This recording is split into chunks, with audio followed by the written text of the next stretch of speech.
Kembali bersama kami, Saudara. Sekjen PDI Perjuangan Hasto Kristianto menegaskan tidak ada pertemuan antara Megawati dan Jokowi usai Lebaran. Mengenai video viral yang dinarasikan ada pertemuan Megawati dengan Jokowi saat Lebaran, Hasto bilang itu tidak benar. Klarifikasi video pertemuan Megawati dan Jokowi disampaikan Hasto saat menyerahkan surat amicus curiae Megawati Soekarnoputri di Gedung Mahkamah Konstitusi. Hasto menyebut pertemuan hanya terjadi dengan pihak yang memperjuangkan kepentingan bangsa. Soal retaknya hubungan Megawati dan Jokowi pasca kontestasi Pilpres, menurut Hasto, hal tersebut menyangkut prinsip. Sebagai bangsa pejuang, kita kan punya suatu prinsip. Jadi pada saat mau saya klarifikasi juga bahwa video yang beredar tentang pertemuan antara Ibu Mega dan Pak Jokowi pada saat Lebaran itu sama sekali tidak benar. Tidak ada pertemuan. Kami menjadi benteng demokrasi. Sehingga pertemuan hanya dilakukan terhadap orang-orang yang memperjuangkan kepentingan bangsa dan negara. Menanggapi pernyataan Sekjen PDI Perjuangan Hasto Kristianto soal perbedaan prinsip antara partai dengan Jokowi yang jadi halangan pertemuan dengan Megawati untuk terwujud, Ketua Umum Projo Budi Aris Setiadi menyebut pertemuan keduanya sulit terjadi. Meski begitu, Budi mengklaim Jokowi sebenarnya tidak menutup diri untuk dapat bertemu dengan Megawati. Budi pun meminta awak media untuk bertanya kepada pihak PDI Perjuangan yang dinilainya terlihat resisten atas pertemuan kedua tokoh tersebut. Kayak Mas Hasto kayak resisten jalan, kita kan enggak, kita mau lanjut aja ya. Tapi masih berpeluang nggak sih kira-kira? Waktunya masih cukup lah, tergantung lah. Tapi menurut saya sih mana aja oke aja. Pak Presiden kan juga kasih aja, nggak ada hambatan. Kalau Mas Jokowi kan orangnya ini santai aja, mau ketemu rakyat aja oke, apalagi elit. Perbedaan prinsip pasca Pilpres antara PDI Perjuangan dan Jokowi kian menutup pintu pertemuan Sang Ketua Umum Megawati Soekarnoputri dengan Presiden Jokowi. Lalu apa konsekuensi politik bila kedua tokoh ini tetap pisah jalan? Kami diskusikan bersama dengan para narasumber. Bergabung saat ini Kepala Departemen Politik CSIS Arya Fernandes dan Direktur Eksekutif Indo Barometer Muhammad Kodari. Kami juga masih akan berupaya menghubungi dari pihak PDI Perjuangan untuk ikut berdiskusi bersama kami kali ini. Selamat sore semuanya, apa kabar? Selamat sore, Tifa. Terima kasih seluruhnya sudah hadir bersama kami kali ini. Mas Kodari, saya ke Anda dulu. Merespon pernyataan dari Mas Hasto yang menyebut bahwa hanya akan bertemu bagi mereka yang punya kepentingan yang sama untuk kepentingan bangsa. Ini Anda menangkapnya bahwa sudah jelas bahwa tidak ada kemungkinan untuk pertemuan Jokowi Megawati ini? Ya, saya kira cukup jelas bahwa pertemuan antara Pak Jokowi dengan Ibu Mega ini sulit terjadi ya. Bahkan kalau kita belajar dari pengalaman hubungan Pak SBY dengan Ibu Mega di mana sudah 20 tahun ini tidak ketemu, jangan-jangan antara Pak Jokowi dengan Ibu Mega ini 25 tahun ke depan pun belum ketemu juga ini. Karena perbedaan pandangan politik dan langkah-langkah politik pada tahun 2024 yang cukup dalam ya, baik mengenai siapa calon presiden, siapa calon wakil presiden, kemudian dinamika kampanye dan seterusnya. Saya kira hal-hal tersebut bisa tercermin dari sikap dan pandangan Ibu Mega, baik yang kita lihat dari pernyataan Mas Hasto sebagai garda depannya Ibu Mega, maupun menurut saya yang sangat menarik adalah tulisan di Harian Kompas pada tanggal sekian-sekian ya, yang menunjukkan secara langsung pandangan pribadi dan sikap Ibu Megawati terhadap Pilpres dan Pak Jokowi. Dan hemat saya perbedaan itu kelihatannya setidaknya di mata Bu Mega sudah sangat-sangat mendalam dan mendasar dan sangat-sangat serius, sehingga ya Bu Mega nggak mau ketemu gitu. Dan mungkin saya tambahkan di sini Mas Hasto sudah keluar juga pernyataan dengan bahwa Pak Jokowi ketemu dengan ranting PDIP dulu gitu. Dan saya kira itu adalah bentuk penolakan sekaligus juga degradasi terhadap Pak Jokowi, karena Presiden diminta ketemu dengan pengurus pada level camat gitu. Jadi saya kira itu cara Mas Hasto untuk mengatakan betapa sulitnya pertemuan antara Ketua Umum PDIP dengan Jokowi, sehingga ya diminta ketemu dengan level yang paling bawah, yaitu dengan ranting dulu. Oke. Itu saya kira, Bung Tifal. Mas Arya, Anda menangkap juga hal yang sama atau ada hal lain di balik pernyataan Mas Hasto ini, sebatas pada bahwa sudah tidak ada kemungkinan untuk bertemu, atau ada hal lain? Baik, pada titik ini saya sepakat ya bahwa memang cukup sulit mempertemukan antara Ibu Mega dan Pak Jokowi. Memang sudah muncul beberapa apa tim lobby untuk mencari jalan apakah kedua tokoh ini bisa bertemu. Tapi sepertinya usaha tim lobby untuk melakukan pertemuan itu sepertinya juga susah ya. Hmm. Karena baik Bu Mega maupun Pak Jokowi itu juga saat ini memiliki dua pandangan yang relatif berbeda ya, satu ekstrim tertentu gitu ya, dan di sisi yang lain gitu ya. Jadi kondisi tersebut juga menyulitkan karena bagi PDIP sendiri pilihan-pilihan politik yang dilakukan oleh Pak Jokowi selama Pilpres 2024 juga dianggap kurang menguntungkan bagi partai. Sulitnya itu apakah hanya sampai pada putusan MK nanti atau sampai pelantikan pemerintahan yang baru atau malah akan berlaku jangka panjang? Untuk saat ini saya kira masih ada harapan sebenarnya di internal itu Kalau?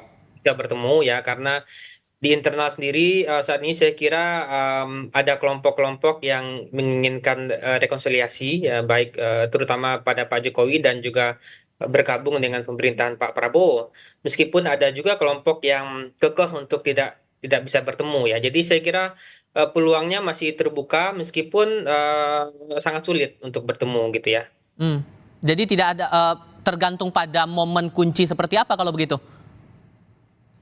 Seperti tadi saya sampaikan bahwa dalam perkiraan saya di internal PDI Perjuangan sendiri ada faksi-faksi yang justru juga menginginkan rekonsiliasi ya. Jadi menyelesaikan konflik yang terjadi antara PDIP dengan Pak Jokowi, dan juga ada faksi-faksi yang juga ingin mendorong PDIP untuk bergabung bersama pemerintahan ya. Nah, titik pertemuan itulah yang mungkin akan menjadi pintu masuk untuk bisa PDI bertemu dengan apa namanya dengan Ibu Mega, dengan Pak Jokowi gitu. Oke, Mas Kodari, kira-kira adakah peluang dari pembantunya Jokowi untuk berupaya melobi Megawati untuk melakukan pertemuan begitu? Karena kan dilihat ini Mas Hasto terus yang menyampaikan bahwa tampak resisten begitu kalau mengutip pernyataannya Bung Budi Aris Setiadi begitu. Iya, iya. Ya, saya kira kalau bicara Pak Jokowi pada hari ini kelihatannya justru beliau nunggu bola ya. Karena beliau tahu bahwa kata kuncinya sebetulnya pada hari ini datang dari sisi Ibu Mega, bukan dari Pak Jokowi itu sendiri. Jadi Pak Jokowi mau kirim utusan siapapun, bagaimanapun, kalau misalnya pintunya sudah tertutup seperti sekarang ini dan saya belum melihat sinyal-sinyal pintu itu akan dibuka, maka rasa-rasanya sulit. Kalaupun ada orang yang berperan dan bisa berperan untuk komunikasi dengan Tuku Umar, saya kira tadi sudah disebut, itu bukan kabinetnya Pak Jokowi, bukan Menteri Pak Jokowi, tetapi Ibu Puan Maharani. Nah, kalau Mbak Puan yang notabene anaknya Bu Mega tidak bisa membuka pintu itu, ya mau bilang apa? Orang lain pasti sudah tidak bisa gitu. Jadi Mas Kodari? itu. Oke. Ya, Boleh diulang lagi Mas sikap-sikap Kodari? politiknya. Kurang terdengar tadi. Ya, saya kira kalau Mbak Puan nggak bisa, maka bisa kita katakan bahwa sulit berharap kepada orang lain. Dan Oke. sebetulnya pada hari ini kan memang kata kuncinya ada di Ibu Mega. Dan sampai hari ini saya lihat dari pernyataan Mas Hasto, tulisan Ibu Mega sendiri, memang arahnya itu menutup pintu dari Pak Jokowi.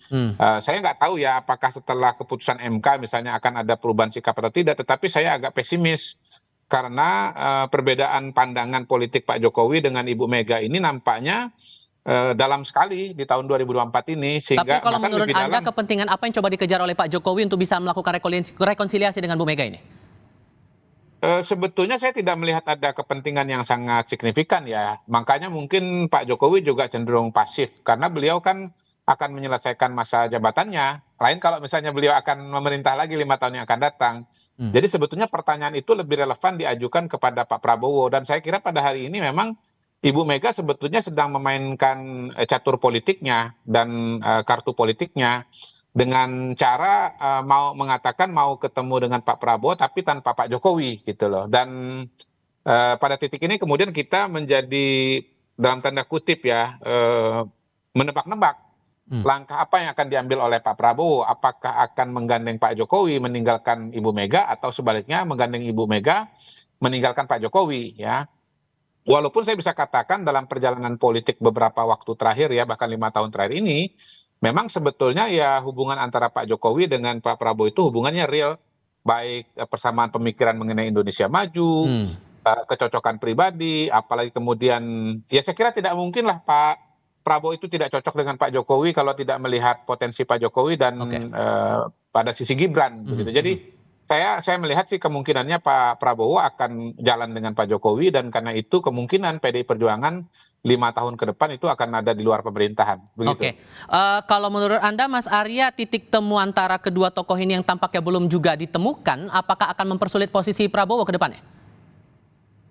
Saya kira Pak Prabowo sekarang ini sebenarnya punya beberapa opsi ya.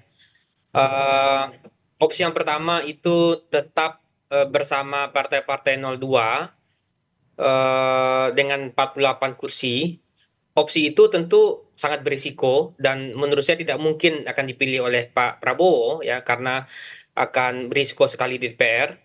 Nah, karena itu berisiko muncullah opsi kedua ya. Opsi kedua itu tentu menggandeng partai koalisi lainnya, bisa Nasdem dan PKB.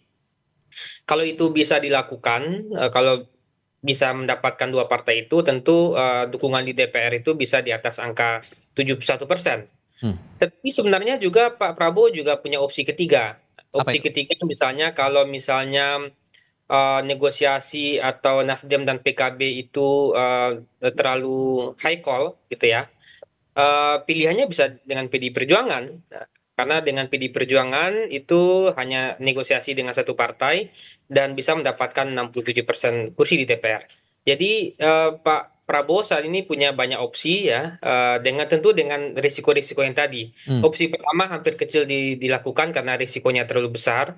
Opsi 2 dan 3 saya kira masih terbuka ya. Apakah opsi kedua itu menggandeng PKB dan Nasdem atau opsi ketiga PDI Perjuangan? Karena kalau kita lihat presiden-presiden yang terpilih pasca reformasi selalu muncul dengan kekuatan politik yang besar di DPR Oke. ya. Misalnya di penghujung Pak Jokowi ini nyaris semua 9 partai di DPR hanya menyisakan PKS yang Baik. di luar kabinet gitu ya. Oke, sehingga kemudian kalaupun nanti pertemuan antara Mega dan Jokowi ini tidak terwujud, apakah kemudian akan ada peluang bagi Prabowo untuk meninggalkan Jokowi demi mengamankan masa depan pemerintahannya nanti? Karena kalau kita ingat di parlemen juga PDI Perjuangan masih memegang peran yang cukup signifikan di sini, menang dalam Pileg 2024. Apakah peluang itu akan terjadi atau tidak? Kita akan lanjutkan lagi diskusinya usai jeda berikut ini. Hingga di paruh kedua diskusi ini kami masih menantikan pihak politisi PDI Perjuangan untuk ikut bergabung dalam diskusi kami kali ini. Mas Kodari, dengan hubungan yang masih belum menemukan titik temu sebetulnya, apakah ada peluang bagi Pak Prabowo untuk meninggalkan Jokowi, mengingat posisi PDI Perjuangan juga masih menjuarai di parlemen begitu, untuk mengamankan pemerintahannya ke depan? Saya mau menambahkan bahwa sampai hari ini pun sebetulnya Pak Prabowo kan belum ketemu dengan Ibu Mega. Jadi sebetulnya nasibnya Pak Prabowo ini 11-12 dengan Pak Jokowi. Oke.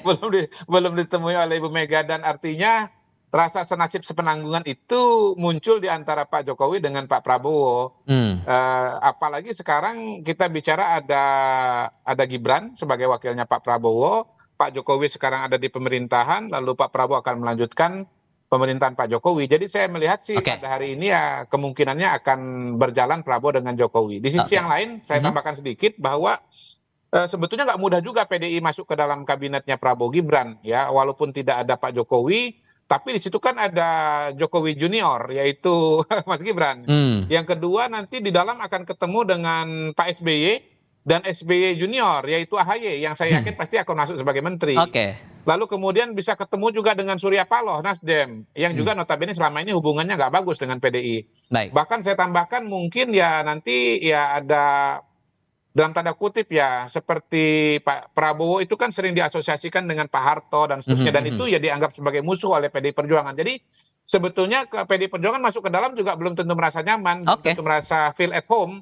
Karena banyak lawan-lawannya di dalam sana. Oke, saya tahan dulu di situ karena Bang Sukur Nabamu sudah bergabung bersama kami tadi. Bang Sukur sudah mendengar suara saya, Bang? Sudah dengar Mas Oke, Kodari. Sudah dengar. jadi ini fix nih, udah nggak akan ada pertemuan nih yang namanya antara Bu Megawati dengan Pak Jokowi. Dan semata alasannya masalah kepentingan bangsa itu tadi yang tidak sama. Iya. Iya, masalah pertemuan kan bisa saja, tetapi urgensinya apa? Bagi saya, Pak Jokowi itu kan udah masa lalu. Ya sekarang dia tinggal menyelesaikan apa saja masalah-masalah yang dibuat khususnya terkait dengan pemilu 2024. Nah sekarang bagaimana menyelesaikan persoalan-persoalan itu kita tunggu MK. Nah yang paling penting sekarang ini adalah pemerintahan baru, kita tunggu MK. Jika memang disahkan apa yang terjadi di 14 Februari, ya sudah bagaimana pemerintahan baru nanti untuk membangun pemerintahan yang stabil, kan gitu. Nah bertemu juga dengan sandiwara kan tidak penting. Yang paling penting itu kan setiap kita, setiap warga negara memiliki pandangan untuk membangun bangsanya lebih baik, ya kan itu. Jadi saya selalu ditanya kapan bertemu dengan Pak Jokowi, saya bilang urgensinya apa? Pak Jokowi kan udah bagian daripada masa lalu. Tapi sebetulnya pernyataan Pak Hasto kemarin yang bilang tidak ada pertemuan itu apakah pernyataan Pak Hasto pribadi atau mewakili Ibu Mega yang sudah menyatakan juga hal yang sama sebetulnya? Loh, persoalannya adalah ini kan terlalu banyak masalah-masalah yang timbul sebelumnya. Nah tentu kan tidak mudah, jangan sampai misalnya karena kita misalnya ada sesuatu perbedaan yang sangat mendasar, kita tidak mau bertemu berarti kita tidak mencintai bangsa. Jangan juga diasosiasikan seperti itu. Kita juga marah kepada orang karena kita terlalu mencintai bangsa. Kan semua punya alasan masing-masing, tidak bisa. Jadi mari kita menghormati prinsip apa yang kita miliki. Tetapi yang paling penting statement saya tadi Mas Kodari, bahwa Pak Jokowi itu sudah bahagian daripada masa lalu. Apapun nanti keputusan di MK 2024 itu adalah keputusan tertinggi, ya kita hormati. Tentu saja kami akan menghormati mau seperti apapun nanti itu. Nah, maka pemerintahan baru apapun keputusan MK itu ya bagaimana membangun pemerintahan yang stabil, kan itu sekarang ini. Tapi sampai dibilang oleh Bang Noel nih, saya yakin Hasto sebagai penghalang buat jembatan silaturahmi antar tokoh bangsa ini. Gimana tuh Bang? Aku nggak mau ngerespon itu. Apa urusannya Noel dengan Pak Hasto? Pak Hasto adalah sekjen daripada partai pemenang 3 kali berturut-turut. Jadi kalau saya merespon setiap komentar orang ya tidak pada tempatnya lah. Tapi disebut sebagai penghalang, tepat nggak tuh? Apa? Tapi disebut sebagai Pak Hasto ini sebagai penghalang pertemuan itu, tepat nggak menurut Anda? Mas, saya sudah bilang tadi, untuk apa saya merespon kata-kata yang menurut saya tidak berfaedah, tidak ada urgensinya, tidak ada fungsinya. Tetapi kalau seorang tokoh mengatakan seperti itu, misalnya Mas Kodari ini, kalau dikatakan seperti itu, tentu dia punya alasan kenapa. Tetapi kalau setiap orang yang mengatakan seperti itu, saya harus respon ya setiap waktu, nanti saya akan merespon seperti itu. Jadi menurut saya tidak ada pentingnya saya respon itu. Karena tidak punya kapasitas memberikan statement seperti itu gitu loh. Tapi menurut Anda Mas Arya, adakah titik balik yang mungkin akan membuat akhirnya pertemuan ini bakal terjadi? Saya kira begini ya, memang sangat sulit untuk memperkirakan saat ini pertemuan itu akan terwujud ya. Dengan berbagai kompleksitas yang terjadi, tidak hanya di sisinya PDIP, tapi juga di sisinya Pak Jokowi maksud saya. Nah, dengan kompleksitas itu, kalau kita perkirakan sekarang, itu memang belum ketemu. Tapi ke depan saya kira, kita memang harus juga mendorong agar partai oposisi ini ke depan bisa kuat ya. Karena dengan begitulah demokrasi kita akan tumbuh dan juga kuat ya. Nah, kita memang dihadapkan pada 2 pilihan, apakah pemerintahan yang kuat dengan menggabungkan semua kekuatan di DPR, atau memastikan demokrasi yang kuat dengan menyisakan kekuatan oposisi di DPR. Nah, kalau hari ini kita menunjukkan bagaimana Pak Jokowi mengambil semua kekuatan di DPR dan hanya menyisakan PKS ya. Tapi ke depan saya kira kita harus dorong juga PDIP bisa menjadi paling tidak salah satu partai oposisi di DPR ya. Dengan begitu akan ada kontrol yang kuat juga kepada pemerintahan baru, dan ketika ada kontrol tentu akan ada variasi-variasi dan alternatif-alternatif kebijakan yang akan timbul gitu ya. Dan menurut saya itu akan baik bagi kita ke depannya. Oke, tapi kalaupun Anda katakan bahwa belum bisa diprediksi untuk posisi sekarang, tapi implikasi untuk pemerintahan Prabowo ke depan kalau kemudian hubungan antara Bu Mega dengan Pak Jokowi ini makin retak ke depannya, apakah akan sefatal yang diperkirakan atau malah tidak ada pengaruh sama sekali? Saya kira pengaruhnya kecil ya, karena setelah amandemen Undang-Undang Dasar itu Presiden punya punya posisi yang sangat kuat ya. Proses pemakzulan pada Presiden itu akan melalui jalan berliku dan hampir sulit terjadi gitu ya. Hmm. Jadi secara konstitusi posisi Presiden sangat kuat. Dan kalaupun PDIP misalnya nanti tidak bergabung di pemerintah ya, Pak Prabowo masih punya opsi Partai Nasdem dan PKB gitu ya. Hmm. Dan si angkanya juga sudah sekitar 70%, masih cukup baik gitu ya. Hmm. Jadi saya kira tidak ada yang perlu dikhawatirkan ya, apakah dan juga tidak berisiko karena ketika misalnya Pak SBY ketika itu juga pada periode pertama setelah Golkar bergabung didukung oleh sekitar 70% kursi di DPR juga survive juga gitu ya. Oke. Kalau kemudian sudah menutup dirilah kesannya begitu untuk berkomunikasi dengan Pak Jokowi karena dipandang tidak ada urgensinya, lalu juga belum ketemu dengan Pak Prabowo, dan itu apakah nanti kemudian PDI Perjuangan, Bang Sukur, akan konsisten menjadi oposisi yang konsisten dengan posisinya begitu?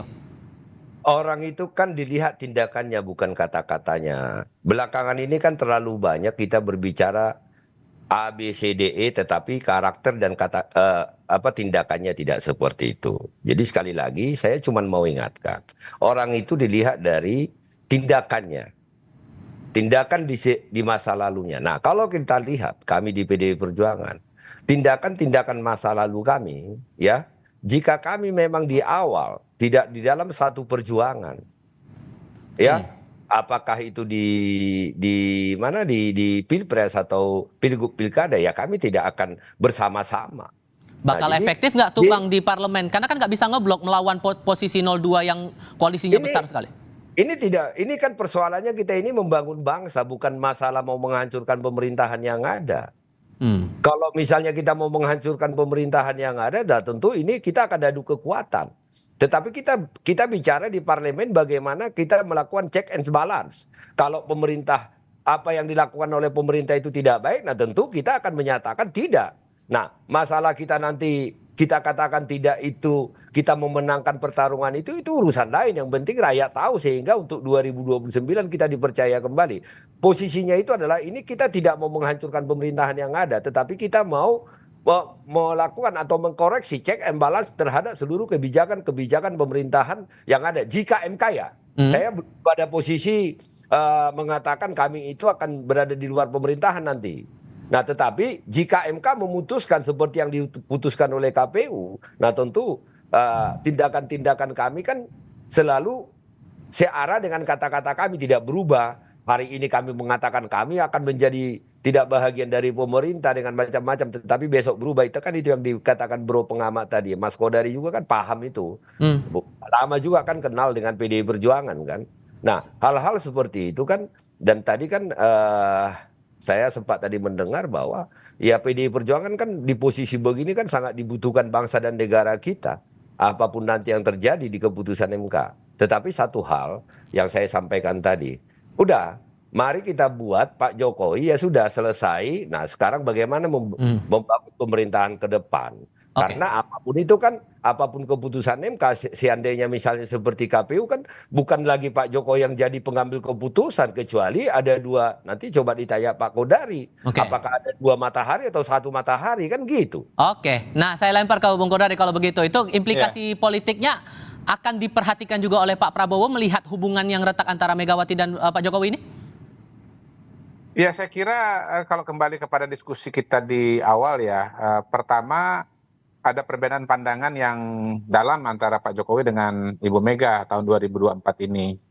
Jadi kalau pertanyaannya apakah ketemu atau tidak, menurut saya satu variabel itu saja sudah membuat saya bisa mengatakan bahwa 25 tahun ke depan pun jangan-jangan nggak bisa ketemu. Apalagi ini menarik dari Bang Sukur Nababan yang mengatakan bahwa Pak Jokowi adalah masa lalu. Ya segera akan berakhir masa jabatannya. Dan karena itu ya buat saya sih PDI Perjuangan akan memikirkan konstelasi politik ke depan. Dan sebetulnya pertanyaan yang akan lebih relevan adalah apakah akan terjadi pertemuan atau tidak antara Megawati dengan Prabowo kan? Kalau ketemu artinya menjadi bagian dari pemerintahan. Tapi kalau nggak ketemu berada di luar. Untuk sementara ya dengan situasi kondisi sekarang ini dan pernyataan-pernyataan Bang Sukur, kalau itu dianggap sebagai representasi dari DPP dan Ibu Mega, maka kemudian ya kita bisa mengatakan kecenderungannya akan tidak gitu. Tetapi ya ini balik lagi kepada Pak Prabowo. Saya kira ini tugas sejarah bagi seorang Prabowo. Apakah kemudian akan istilahnya jalan terus dengan Pak Jokowi dengan resiko-resiko politik yang ada, misalnya berhadapan dengan PDI Perjuangan atau jalan dengan Ibu Mega dan meninggalkan Pak Jokowi. Saya kira itu nggak ada bahasa yang lebih eksplisit lah daripada itu. Oke, Mas Arya, Mas Kodari, Bang Suko, terima kasih banyak sudah hadir dalam diskusi kami kali ini. Selamat sore semuanya. Terima kasih. Terima Selamat kasih sore. semua.